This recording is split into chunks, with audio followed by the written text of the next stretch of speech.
الرحمن الرحیم۔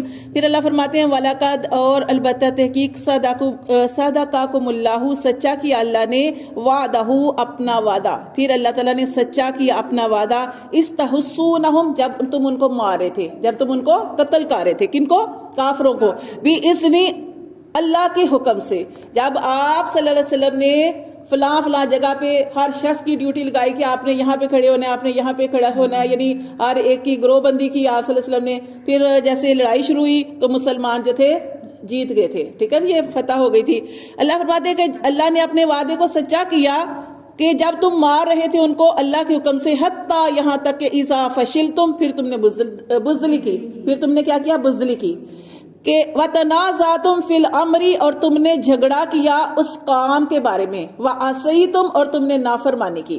تو دیکھیں پھر کیا ہوا کہ جب یہ غزوہ احد ہوا ہے اس میں مسلمان کو فتح ہو گئی تھی، لیکن آپ صلی اللہ علیہ وسلم نے جب ان کو جگہ پہ کھڑا کیا تھا تو آپ صلی اللہ علیہ وسلم نے فرمایا تھا، ایک جگہ پہ آپ صلی اللہ علیہ وسلم نے حضرت عبداللہ بن جبیر رضی اللہ تعالیٰ عنہ صحابی تھے، ان کی نگرانی میں آپ صلی اللہ علیہ وسلم نے 50 تیر انداز اس پہاڑی کے اوپر، اس درے کے اوپر کھڑے کیے تھے کہ آپ نے یہاں سے نہیں ہلنا، فتح ہو یا شکست، یہ کلیئر بات کی تھی آپ صلی اللہ علیہ وسلم نے، فتح ہو یا شکست آپ نے یہ جگہ نہیں چھوڑنی۔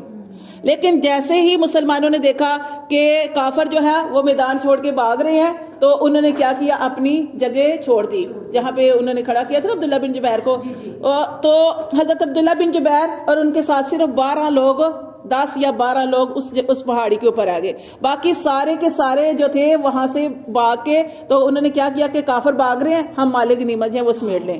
حضرت عبداللہ بن جبیر رضی اللہ تعالیٰ عنہ صحابی نے ان کو بڑا سمجھایا کہ دیکھو آپ صلی اللہ علیہ وسلم کے فرمان کو نہیں سنا تھا کہ جب تک میں نہیں کہوں یہ جگہ نہیں چھوڑنی، تو ہمیں نبی صلی اللہ علیہ وسلم کی اطاعت کرتے ہوئے اس جگہ کو نہیں چھوڑنا۔ لیکن انہوں نے کیا کیا؟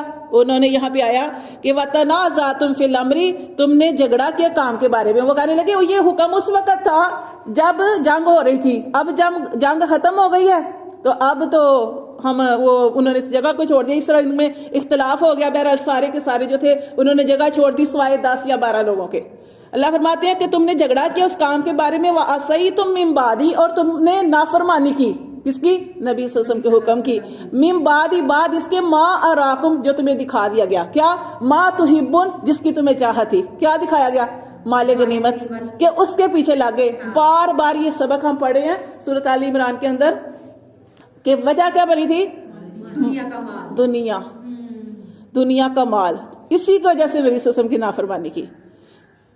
اللہ فرماتے ہیں منکم من یرید الدنیا تم میں سے کوئی چاہتے ہیں دنیا، ومنکم من یرید الاخرہ اور تم میں سے کچھ ایسے ہیں جو آخرت چاہتے ہیں، ثم صرفکم پھر پھیر دیا تم سے عنہم ان کو، لیبتلیکم تاکہ تمہاری آزمائش کی جائے۔